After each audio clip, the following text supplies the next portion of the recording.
안녕하세요, 노아입니다.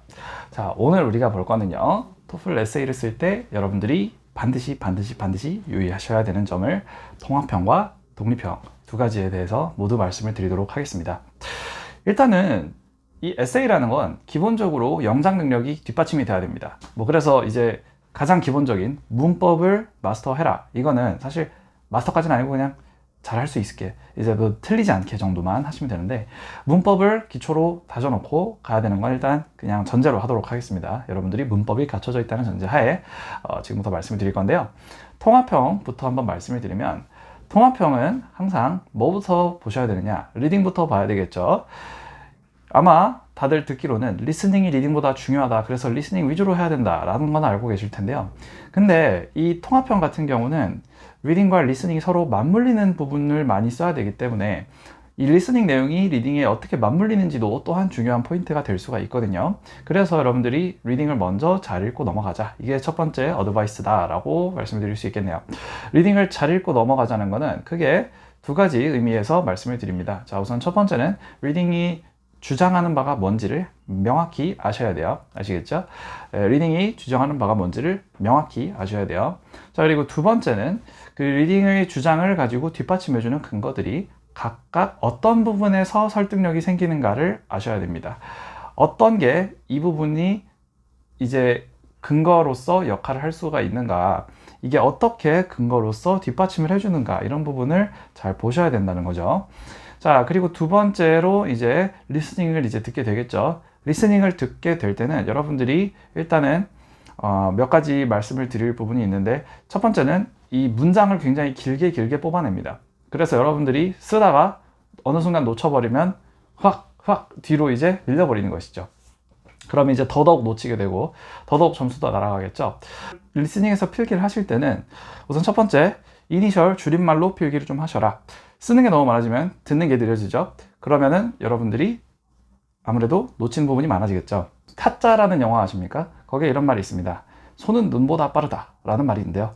네, 손은 눈보다는 빠르지만 입보다는 빠르지는 않습니다. 네, 그래서 그 사람이 말하는 걸 가지고 여러분들이 손으로 다 따라가려면 그거 힘들어요. 아시겠죠? 네, 힘듭니다. 그래서 필기를 줄임말, 이니셜들로만 이렇게 필기를 하고, 그게 만약에 나중에 문제가 되겠다 하면은 여러분들이 리스닝 지문이 다 끝나고 나서 뭘 해야 된다? 추가적으로 필기를 하셔야 되는 거예요.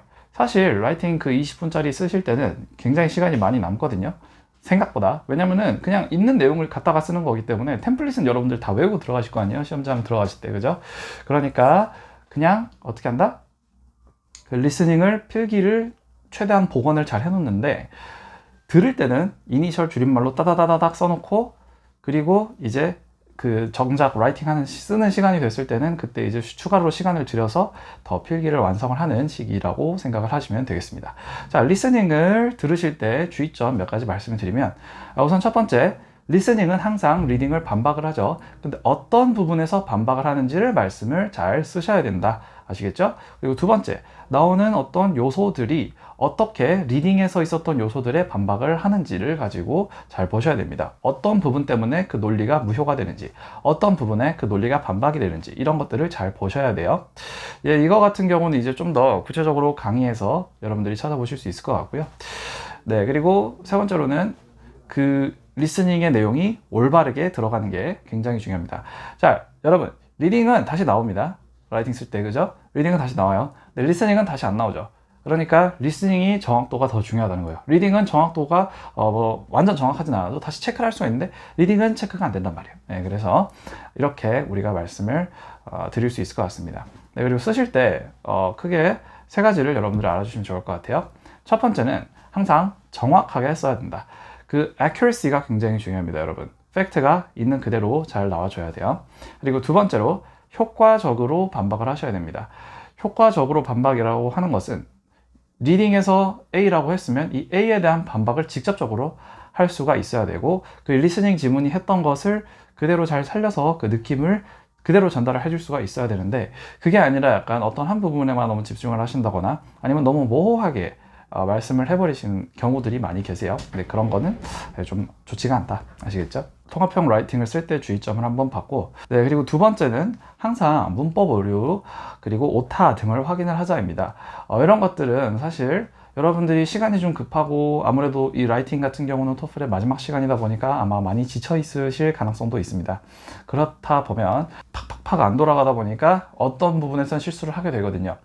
특히 이제 워드 같은 경우는 우리가 오타를 내거나 문법 오류를 내면은 파란 줄 빨간 줄 밑에 떠주면서 잡아주지만 ETS 프로그램 같은 경우는 그런 게 전혀 없단 말이죠. 그래서 여러분들이 반드시 이 확인을 하셔야 된다. 아시겠죠? 세 번째로는 글자 수를 너무 늘리진 말자입니다. 딱 기준을 말씀을 드리면 리딩 한 줄, 리스닝 두 줄, 혹은 리딩 한 줄, 리스닝 세 줄, 이 정도면 딱 됩니다. 근데 뭐 예를 들어서 리딩을 거기 있는 뭐 세네 줄을 다 갖다 쓰고 리스닝도 뭐 세네 줄을 다 갖다 쓴다든지 이래버리면은 이거는 힘든 것이죠. 그래서 분량을 좀 조절을 하자. 아시겠죠? 아마 최대 이제 효율적이라고 나오는 그 글자 수가 150에서 225단어 사이거든요. 근데 225단어를 넘어도 만점은 나옵니다. 근데 이제 너무 넘어버리면 안 되겠죠. 그래서 제가 이제 본 케이스로는 350자 이상은 넘어가지 않는 걸 추천을 드리고요. 네, 그 다음은 이제 독립형 라이팅을 가지고 여러분들이 쓰실 때 반드시 유념하셔야 되는 세 가지를 말씀을 좀 드리도록 하겠습니다. 네, 독립형 라이팅 같은 경우는 일단은 주제에 대해서 라이팅만 독립적으로 측정한다고 해서 독립형 라이팅이죠. 주제에 대한 본인의 의견을 아니면 논지를 쓰시면 되는데요. 제가 말씀드린 게 이제 어떻게 보면은 첫 번째 그 팁이 되겠는데, 여러분들이 이걸 쓰실 때 항상 놓치시는 거는 제일 중요한 건 바로 토픽이라는 겁니다. 그래서 그 토픽을 가지고 여러분들이 잘 이해하는 게 첫 번째 팁이 되겠습니다. 토픽을 잘 이해를 하자. 얘가 뭘 요구를 하고 여기서 요구하는 대로 내가 찬성을 하거나 반대를 하거나 아니면 어떤 쪽을 선택을 하면 그게 무슨 의미인지를 잘 이해를 하고 넘어가셔야 되는 거예요. 그 토픽을 벗어나는 게 가장 큰 오류이고, 토픽을 벗어나는 게 가장 큰 감점을 준다는 것도 여러분들이 반드시 알아주셔야 됩니다. 그래서 그 토픽이 이제 여기서 요구하는 것이 무엇이고, 그리고 여러분들이 여기서 어떤 스탠스를 취하면 그게 무슨 의미인지를 명확하게 이해를 하셔야 된다는 거예요. 그리고 모든 토픽에 있는 요소를 다 고려사항에 넣어 주셔야 완전한 에세이가 나올 수가 있는 것입니다. 자, 예를 들어서 볼까요? 인터넷은 좋은 거다 라고 하면 인터넷이 좋다 나쁘다만 이야기를 할 수가 있죠.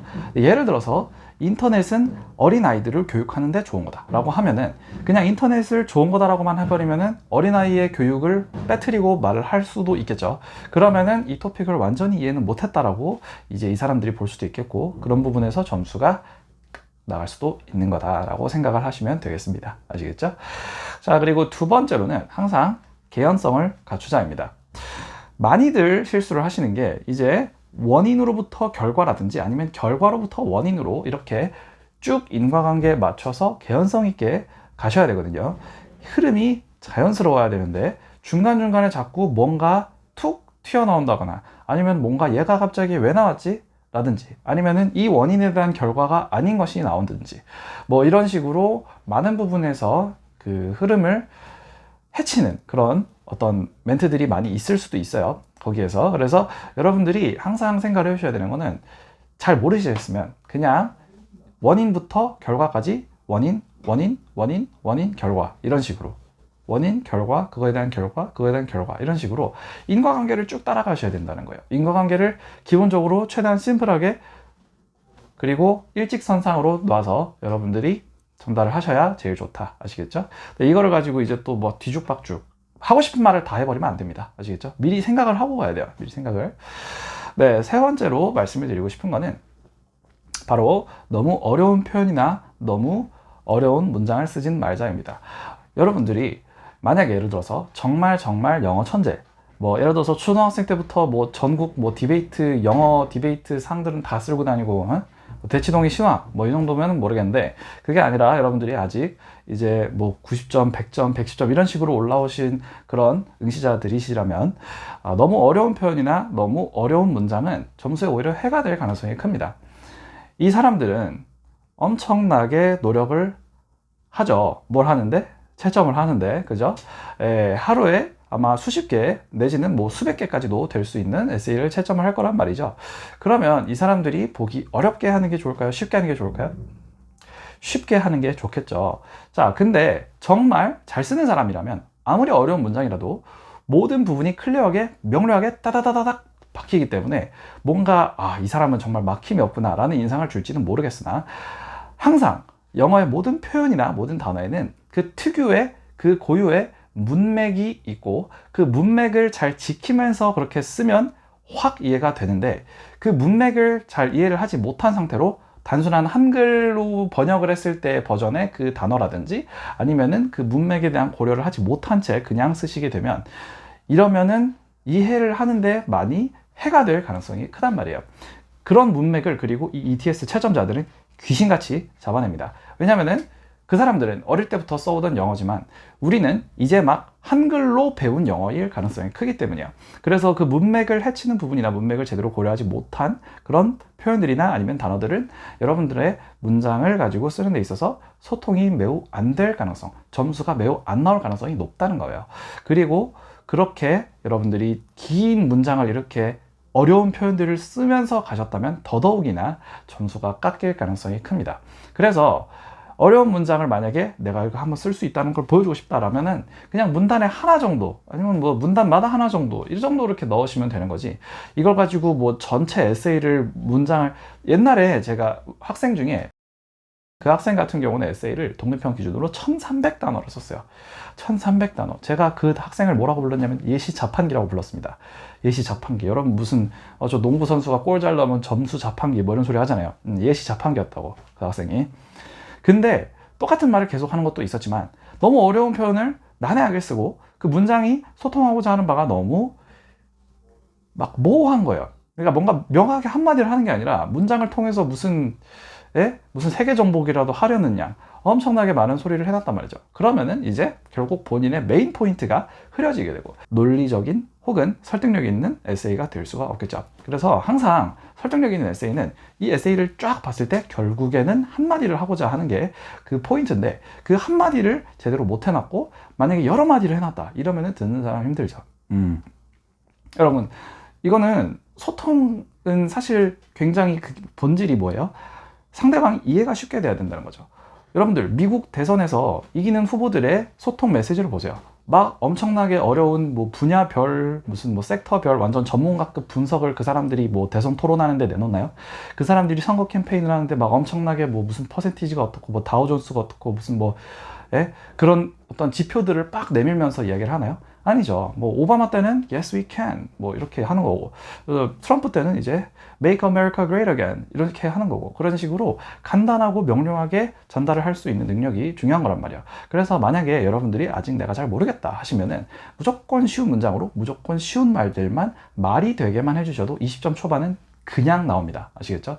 그냥 나오는데 이걸 자꾸 까먹으시고 내가 어디서 본 건 있어가지고 뭐 아니면 학원에서 템플릿 받은 건 있어가지고 저 학원에서 자꾸 뭐라 그래요? 이 템플릿만 있으면 다 그냥 무적이다. 이 템플릿만 있으면 다 된다. 이렇게 하니까 그래 놓고 이제 그거 가지고 선생님 점수 안 나왔는데 이러면 템플릿대로 했어요? 뭐 이런 식으로 그냥 상대방으로 돌려버리고 이러면은 이제 응시자 입장에서 할 말이 없죠.